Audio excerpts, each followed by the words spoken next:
El 12 de marzo de 2021, a las 6:27 de la mañana, un empleado de limpieza del Aeropuerto Internacional Benito Juárez, de Ciudad de México, entró en el baño de mujeres del ala norte del Terminal 2.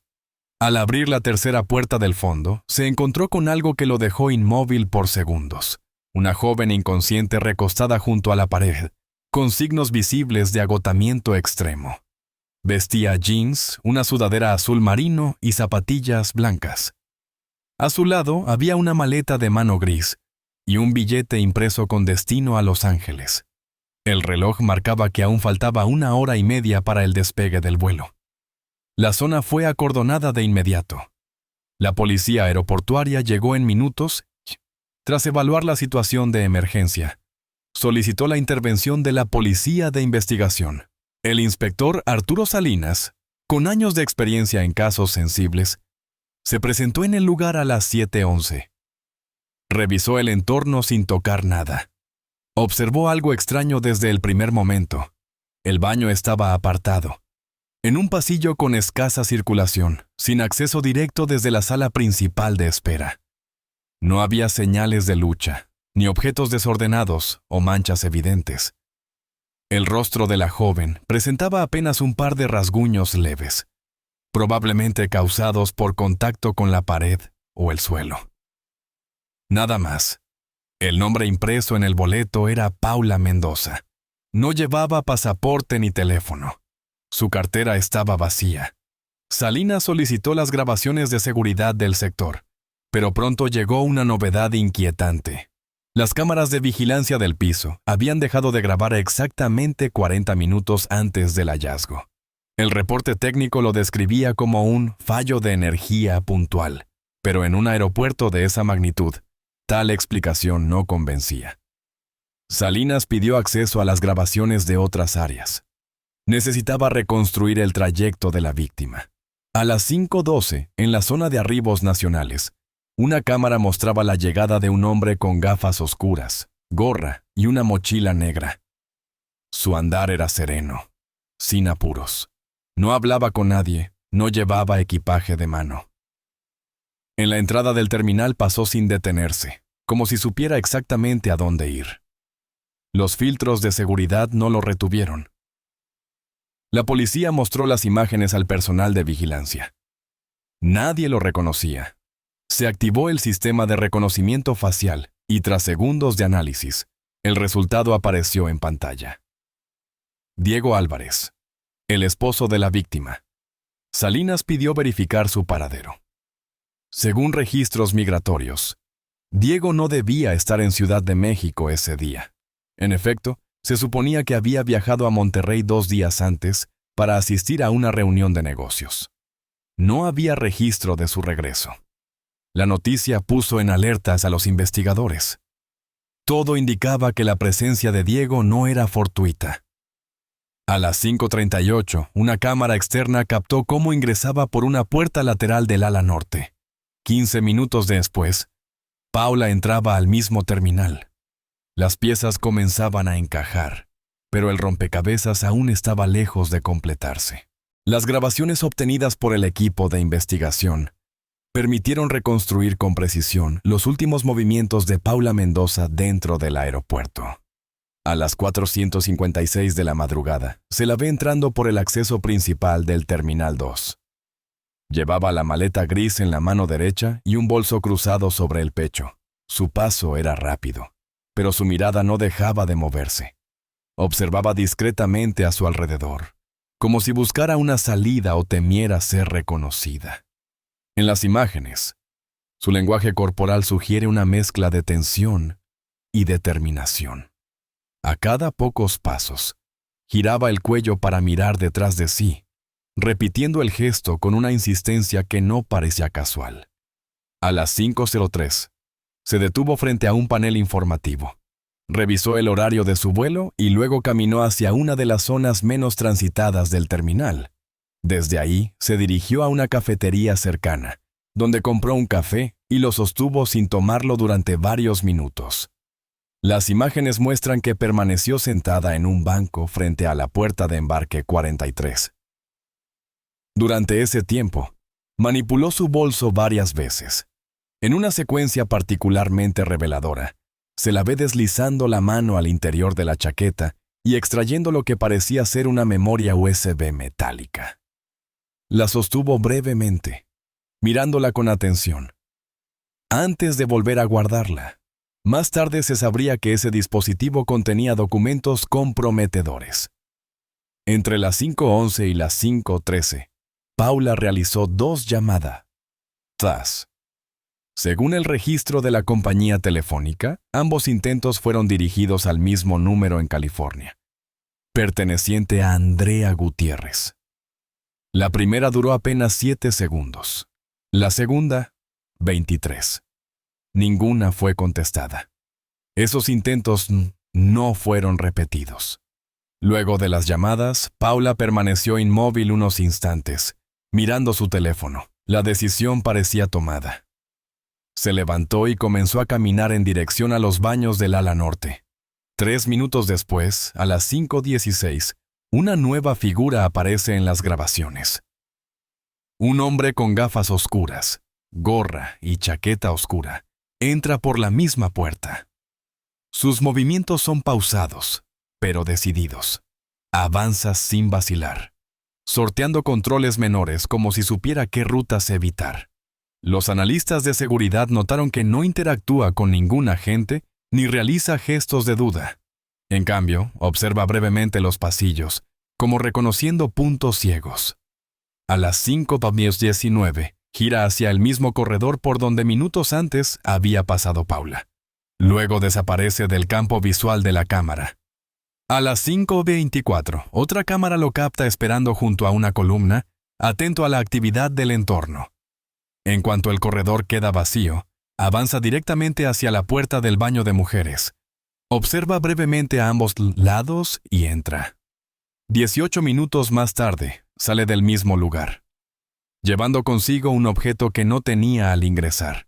Sale por una ruta secundaria, sin mirar atrás. El análisis posterior reveló que la bolsa era un accesorio nuevo, distinto al equipaje visible antes. No se registra ninguna reacción emocional visible en su rostro, pero su andar muestra una tensión difícil de ignorar. Para el equipo de Salinas, cada paso era una pieza más en una historia aún incompleta. El registro domiciliario autorizado por la Fiscalía llevó al inspector Arturo Salinas al apartamento de Paula Mendoza, ubicado en una tranquila calle del barrio Coyoacán. El interior del inmueble evidenciaba signos claros de un abandono precipitado. Cajones vacíos, prendas apiladas a medio doblar y una maleta abierta sobre la cama con solo parte de la ropa empacada.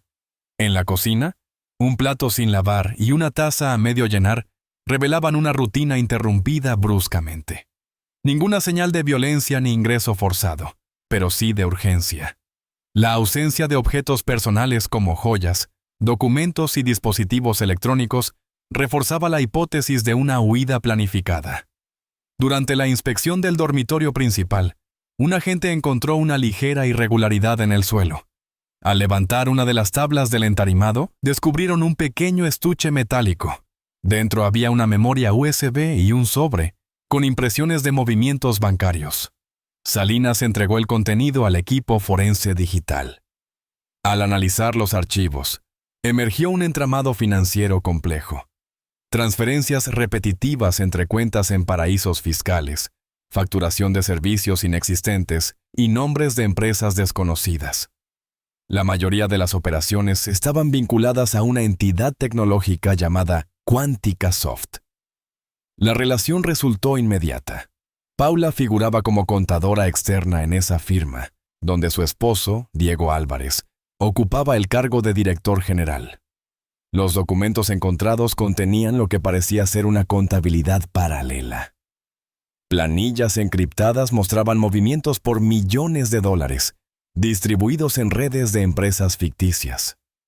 Entre los archivos destacaba uno titulado Riesgo Final, que contenía un resumen de inversiones personales de Diego, algunos con beneficiarios anónimos y otros a nombre de entidades sin actividad registrada. A primera vista, el material sugería que Paula había estado recopilando pruebas para denunciar una estructura fraudulenta desde adentro. La minuciosidad de los archivos y el orden de la información evidenciaban un trabajo sostenido en el tiempo, posiblemente durante meses. Al ser contactada por las autoridades, Andrea Gutiérrez confirmó que su hermana le había enviado varias copias cifradas de información similar durante las últimas semanas. La instrucción era clara: conservarlas en un lugar seguro y no abrirlas sin una señal directa. También reveló que Paula le había expresado temor por su seguridad en las llamadas más recientes. Según Andrea, los últimos días antes de su partida fueron marcados por un silencio inusual y por la cancelación de reuniones habituales con amistades cercanas. Una frase, repetida en tono enigmático, quedó grabada en su memoria: todo cambiará el lunes. Esa declaración, hecha 5 días antes del vuelo, comenzó a adquirir un nuevo significado para los investigadores. Salinas concluyó que Paula no solo intentaba huir. Su plan incluía exponer una red financiera ilícita cuidadosamente oculta tras estructuras legales. Su comportamiento, aunque reservado, revelaba determinación. El material encontrado no era solo protección, sino evidencia acumulada con un objetivo claro: desmantelar el sistema construido por su esposo. La urgencia en los preparativos y la selección meticulosa de los datos indicaban que ella era plenamente consciente del riesgo que implicaba enfrentarlo. Las consecuencias de su decisión estaban en marcha. El análisis forense del teléfono de Diego Álvarez, requisado tras una orden judicial, reveló patrones de comportamiento inquietantes. Los expertos detectaron accesos no autorizados a las cuentas bancarias de Paula Mendoza en días previos a su muerte. Las sesiones correspondían a ubicaciones coincidentes con la oficina principal de Quantica Soft. Además, se rastrearon múltiples ingresos remotos al sistema de cámaras de seguridad del domicilio de Paula. Una vez restaurados los archivos eliminados, emergió una carpeta con documentos jurídicos en proceso, solicitudes de disolución matrimonial, un contrato de protección patrimonial y un archivo titulado Protección Legal, con referencias a nombres de abogados especializados en denuncias corporativas. Para el equipo investigador, aquello sugería que Paula había estado construyendo una estrategia de separación no solo personal, sino jurídica y financiera. Al mismo tiempo, un informe interno del aeropuerto confirmó una anomalía grave. 3 días antes del fallecimiento de Paula, Diego fue registrado en la zona administrativa del Terminal 2, portando un gafete de acceso temporal. Se presentó como técnico contratado para revisar el sistema de videovigilancia. Según los registros, estuvo en las inmediaciones del área de mantenimiento durante casi 1 hora. Las bitácoras de seguridad indicaron que su identificación, aunque aparentemente legítima, no correspondía a ninguna empresa reconocida por la administración del aeropuerto. Las cámaras ubicadas cerca de los servidores de grabación mostraban su paso por sectores restringidos, sin acompañamiento de personal autorizado. Esa misma noche, según el reporte técnico, se produjo un fallo en el sistema de videovigilancia que afectó específicamente el ala norte del terminal, incluyendo los baños donde más tarde sería hallado el cuerpo. El informe original atribuyó la falla a una sobrecarga del sistema, pero la coincidencia temporal con la presencia de Diego levantó sospechas fundadas sobre un posible sabotaje. Ante estos hallazgos, el caso fue reclasificado oficialmente como muerte sospechosa con indicios de manipulación tecnológica. Andrea Gutiérrez, en contacto constante con la Fiscalía desde Los Ángeles, compartió voluntariamente parte de la correspondencia reciente con su hermana. Entre los mensajes recuperados había uno particularmente relevante, fechado el 7 de marzo. En él, Paula escribía que, si no lograba establecer comunicación antes del 13 de marzo, Andrea debía buscar la celda bajo el nombre Valentina. La frase fue interpretada como una referencia cifrada a una caja de seguridad o algún tipo de compartimento oculto que contenía información adicional.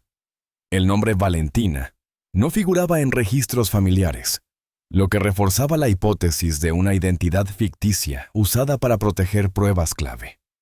La suma de indicios comenzó a delinear una secuencia de hechos premeditados. Paula parecía haber comprendido que era observada.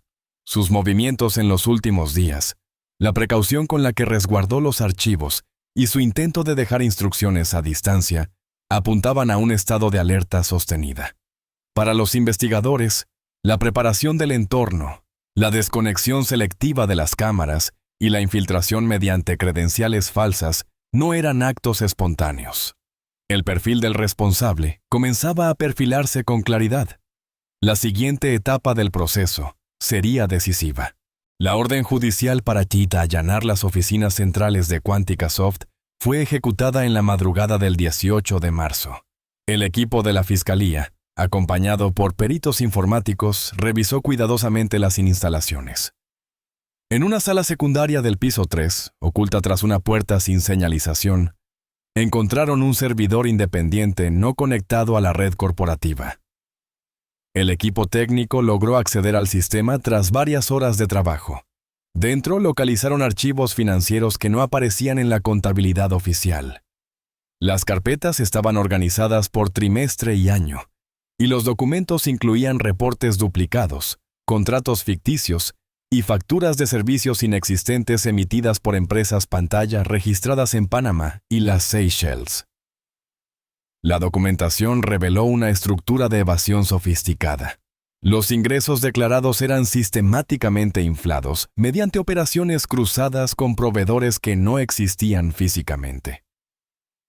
El nombre de Diego Álvarez aparecía como firmante autorizado en múltiples documentos, algunos con firmas electrónicas avanzadas. Aunque su defensa podría alegar que se trataba de operaciones delegadas, varios correos internos mostraban instrucciones directas firmadas desde su dirección personal. El equipo de Salinas estableció una relación directa entre los registros encontrados en el servidor y los archivos almacenados por Paula en su vivienda. Las coincidencias en fechas, montos y beneficiarios reforzaron la tesis de que ella había accedido a información interna privilegiada. Durante los interrogatorios realizados al personal de la empresa, un miembro del equipo de seguridad confesó, bajo presión, que Diego le había ordenado eliminar un juego de llaves maestras que permitía el acceso a oficinas privadas.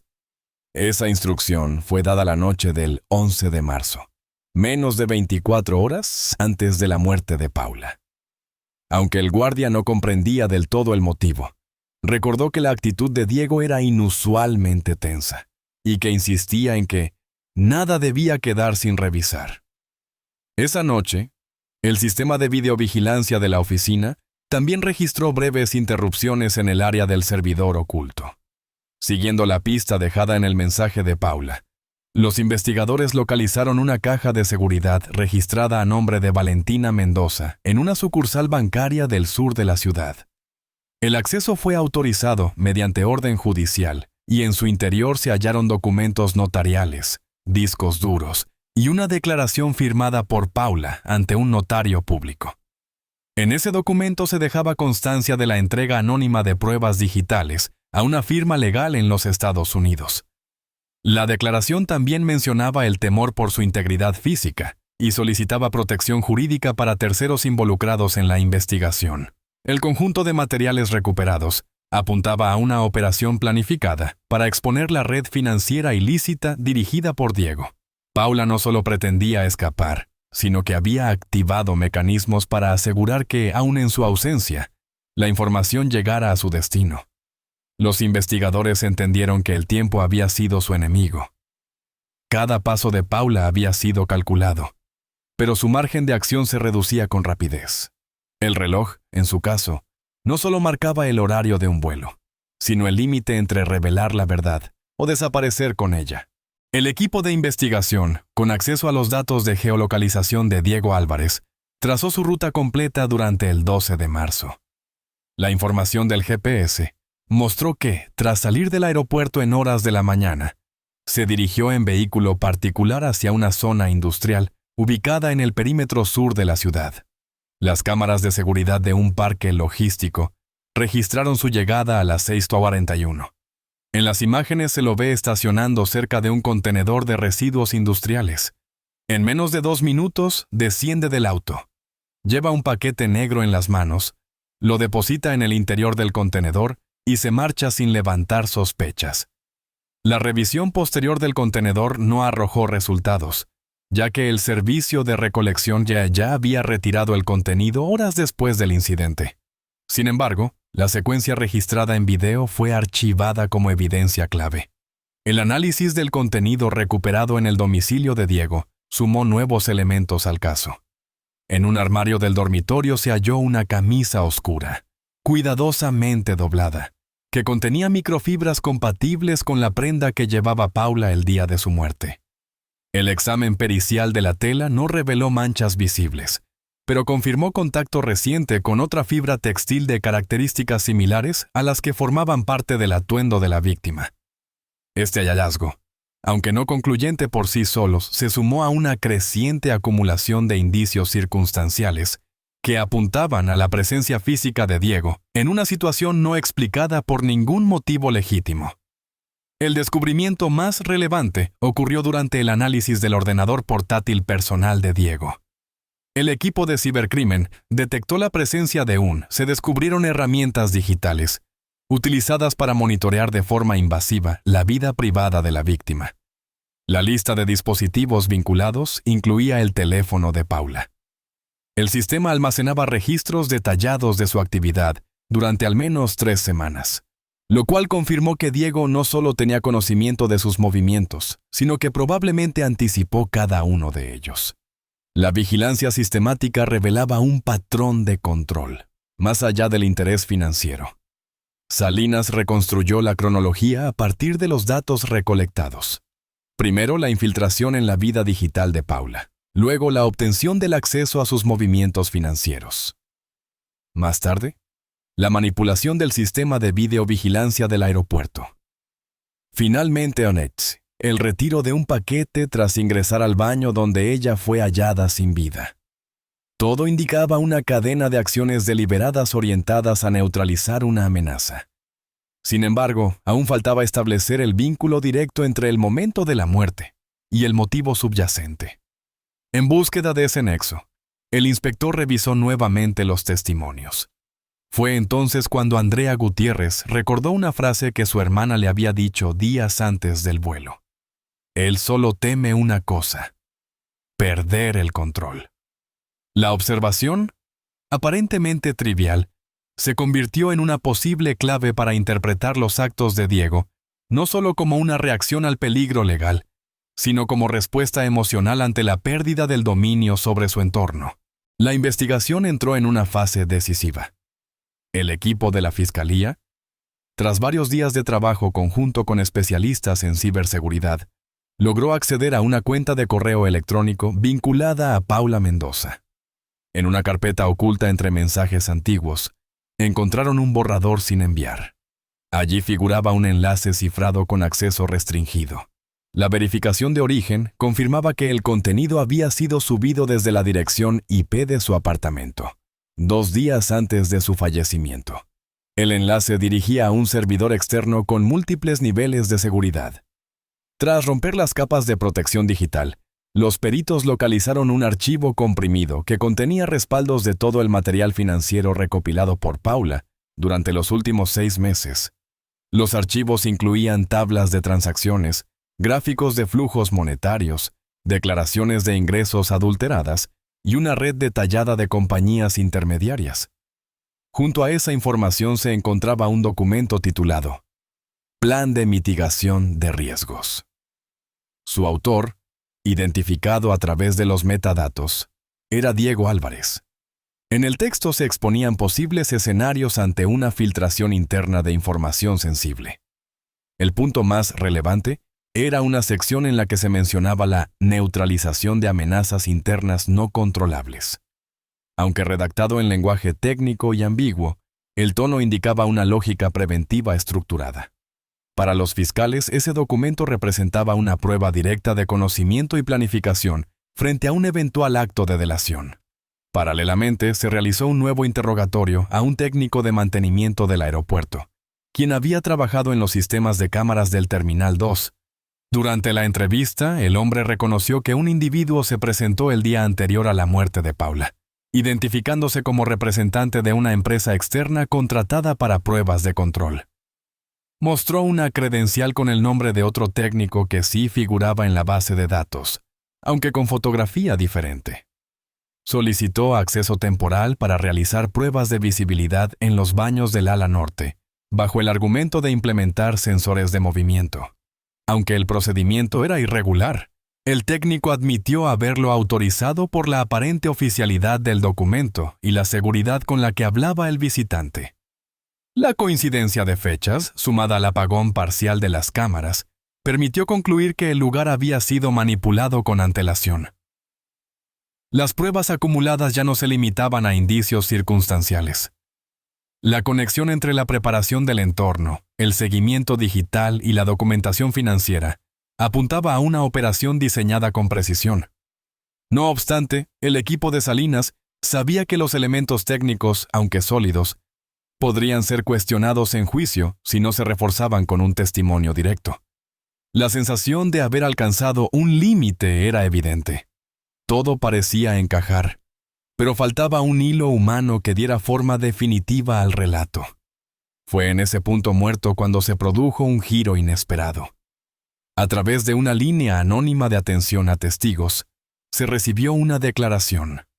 Una mujer solicitó hablar con la fiscalía.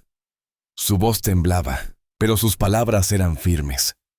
Había estado allí. Había visto lo que otros solo inferían. El nombre de la mujer era María Luis. Trabajaba como personal de limpieza en el aeropuerto desde hacía más de 12 años. Su testimonio, recibido inicialmente a través de una llamada anónima, fue verificado por el área de recursos humanos y confirmado con registros de turnos. Ella se encontraba en servicio la madrugada del 12 de marzo, asignada precisamente a la limpieza del área de baños en el ala norte del Terminal 2. Aceptó hablar con la fiscalía luego de ver en televisión un reportaje sobre el caso. Había guardado silencio por miedo a represalias, pero tras enterarse de que el principal sospechoso había sido identificado, decidió colaborar. Durante la declaración oficial, relató que alrededor de las 5:30 de la mañana, ingresó al baño para hacer su ronda habitual. Se encontraba dentro de una de las cabinas, limpiando cuando escuchó la puerta abrirse bruscamente. A través del espacio inferior de la puerta, alcanzó a ver unos zapatos masculinos, inusuales en ese lugar. Permaneció en silencio con los productos de limpieza aún en las manos. Reconoció el sonido de una conversación alterada, seguida de un golpe seco. Luego, un largo silencio llenó el ambiente. No se atrevió a salir. María describió una mezcla de parálisis y temor. La presencia de un hombre en el baño de mujeres, en ese horario, y en ese contexto le pareció anómala, pero no quiso intervenir. Cuando finalmente salió, el lugar estaba vacío. Encontró la puerta de una cabina semiabierta, con un bolso en el suelo y un café derramado. Sintió una opresión en el pecho y abandonó el sitio sin reportar lo ocurrido. No fue hasta horas más tarde, cuando regresó para el turno de limpieza de mediodía, que se enteró de que allí se había hallado un cuerpo. Desde entonces, no pudo dormir con tranquilidad. La fiscalía consideró su testimonio verosímil. Su presencia en el lugar y la descripción del suceso coincidían con el horario de los hechos y las imágenes de vigilancia.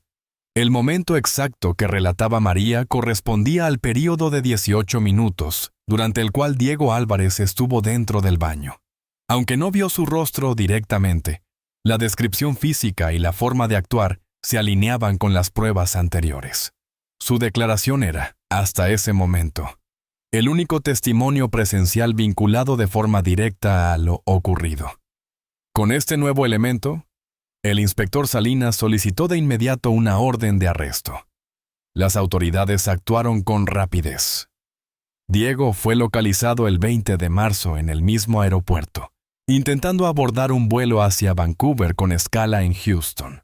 Al ser detenido, no opuso resistencia, pero solicitó la presencia de su abogado. Su rostro permaneció sereno, pero las cámaras captaron un leve temblor en sus manos mientras era escoltado. Por primera vez, el caso dejó de ser una acumulación de indicios para transformarse en un relato completo, con hechos, motivaciones y una testigo clave. El silencio que rodeaba la muerte de Paula Mendoza comenzaba a romperse con la verdad. Tras la detención formal de Diego Álvarez, la investigación fue trasladada a la jurisdicción de la Fiscalía, especializada en delitos patrimoniales y homicidios con elementos agravantes. En las primeras 48 horas posteriores al arresto, el acusado se acogió a su derecho de guardar silencio. Mientras tanto, el equipo dirigido por el inspector Arturo Salinas consolidó los elementos acumulados en las fases previas, organizando los datos en una secuencia lógica que permitiera sustentar la acusación de forma incontestable ante el Ministerio Público. La estructura del caso no solo se apoyaba en evidencia técnica, sino también en pruebas materiales, digitales y testimoniales. El itinerario de Diego dentro del aeropuerto fue reconstruido con precisión mediante la combinación de grabaciones de seguridad, datos de geolocalización y registros de entrada. Las cámaras mostraban su ingreso por una puerta lateral, su paso por zonas sin supervisión, la espera junto a una columna hasta que el pasillo quedara vacío, y, finalmente, su entrada al baño donde Paula fue localizada en estado crítico. Las cámaras también captaron su salida posterior con una bolsa negra, elemento que no portaba al ingresar. Aunque el área en cuestión no contaba con registros de vigilancia activos durante ese lapso, el registro de su permanencia durante 18 minutos y la presencia de testigos fortalecían la conexión. A nivel digital, los peritos confirmaron que Diego había accedido, sin autorización, a información personal, financiera y legal de Paula. Los registros de su laptop demostraban el uso de un software espía, así como la manipulación remota de dispositivos vinculados a la víctima. Además, las evidencias recuperadas del servidor externo, donde Paula había almacenado los respaldos de su investigación, incluían el documento titulado Plan de Mitigación de Riesgos, en el cual Diego delineaba acciones específicas ante posibles filtraciones. Este archivo, vinculado directamente a su identidad digital, fue considerado por la Fiscalía como una prueba de planeación deliberada. La evaluación psicológica elaborada por el equipo forense describió a Diego como un individuo con rasgos de personalidad obsesivos, altamente controlador, con respuestas agresivas ante la pérdida de dominio en contextos personales o profesionales. La ruptura con Paula, combinada con el riesgo de exposición pública de sus actividades ilícitas, parecía haber detonado una serie de decisiones extremas.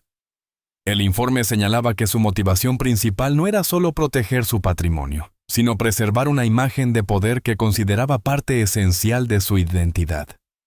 Andrea Gutiérrez viajó a Ciudad de México para entregar personalmente a la Fiscalía las últimas comunicaciones recibidas por correo electrónico. Entre los documentos aportados figuraba el acceso completo al servidor en la nube donde Paula había dejado sus archivos, así como un mensaje fechado 3 días antes de su muerte. En él Paula solicitaba protección legal y expresaba temor por su vida. Con claridad, responsabilizaba a su esposo si algo le ocurriera. El texto fue incorporado como prueba escrita de amenaza percibida. El inspector Salinas presentó un informe final a la Fiscalía, en el que cada componente del caso se entrelazaba: motivación, preparación, oportunidad y ejecución. La etapa de investigación había concluido. Lo siguiente sería enfrentar a la maquinaria judicial. El juicio contra Diego Álvarez comenzó el 8 de noviembre de 2021 en el Tribunal Superior de Justicia de Ciudad de México. Desde el primer día, el caso atrajo la atención mediática. Las salas estaban llenas de periodistas, abogados y representantes de organizaciones civiles que seguían el proceso como un precedente sobre violencia económica y control coercitivo en relaciones personales. La acusación estuvo a cargo de la fiscal Verónica Luna, especializada en delitos financieros con agravantes, Su equipo presentó una estrategia centrada en demostrar la convergencia entre los delitos patrimoniales, el seguimiento ilegal y el desenlace fatal, integrados en una misma lógica de poder y control. En la primera semana del proceso, el tribunal recibió como prueba principal el material recuperado del sistema de videovigilancia del aeropuerto. Las grabaciones, proyectadas en pantalla ante los presentes, mostraban sin interrupciones la secuencia de movimientos de Diego la mañana del 12 de marzo. Su ingreso por una puerta lateral, la espera en un corredor, su entrada al baño minutos después de Paula y la posterior salida con una bolsa desconocida. Las imágenes de la zona industrial, donde descartó objetos, también fueron presentadas. Aunque no se recuperaron restos materiales, la Fiscalía argumentó que el acto evidenciaba una voluntad clara de eliminar pruebas. El testimonio de María Luis fue leído en sala y ratificado, mediante videoconferencia. La empleada, con voz contenida, describió lo que vio y oyó desde su posición en la cabina de limpieza. Su relato, coherente y firme, coincidía con los registros horarios y el tiempo en que Diego estuvo dentro del baño. La defensa intentó cuestionar su percepción, pero la consistencia de su testimonio y su ausencia de vínculos personales con las partes reforzaron su credibilidad ante el jurado. La presentación de una copia del audio recuperado del servidor remoto fue uno de los momentos más tensos del juicio. En la grabación, se escuchaba la voz de Diego en una conversación con Paula semanas antes, registrada desde un dispositivo sincronizado a su cuenta. La frase, "Si tú cuentas algo, me dejas sin salida", fue reproducida con claridad. Aunque el tono no era abiertamente amenazante, el contexto y la estructura del caso le dieron un peso determinante. El cierre del juicio llegó tras 17 sesiones. La acusación articuló los elementos como una cadena lógica. Acceso indebido a la información de Paula, control de su entorno, sabotaje tecnológico y, finalmente, su desaparición. El jurado deliberó durante 5 horas. El veredicto fue unánime. Culpable de homicidio agravado, uso indebido de tecnología con fines delictivos y fraude financiero continuado. La sentencia dictada fue de 45 años de prisión. La empresa Quantica Soft quedó bajo intervención estatal para su desmantelamiento y auditoría integral. El impacto del caso fue profundo. En una ceremonia privada, Andrea Gutiérrez plantó un árbol en la casa familiar de Puebla en memoria de su hermana. Lo hizo en silencio, acompañada por vecinos, sosteniendo una promesa escrita por Paula en uno de sus últimos correos: que ninguna verdad debía enterrarse por miedo. Amigos, antes de finalizar esta historia, es importante decir algunas palabras. Nuestro contenido está dedicado al análisis de eventos criminales, pero de ninguna manera justifica ni glorifica la violencia. Exploramos estos casos para comprender mejor sus causas y consecuencias. Todos los hechos descritos forman parte de una narración ficticia, basada en investigaciones reales y análisis criminales. Mostramos la psicología de los delincuentes y el trabajo de las autoridades para resaltar la importancia de la justicia. Condenamos categóricamente cualquier forma de crimen y violencia. Esta historia no pretende romantizar los delitos, sino demostrar sus repercusiones y advertir sobre los peligros que pueden representar. Nunca intenten imitar lo que ven o escuchan en historias como esta. Cualquier acto delictivo conlleva consecuencias irreversibles. La conciencia sobre estos temas ayuda a construir un mundo más seguro. Gracias por su atención y por su enfoque reflexivo hacia estas historias.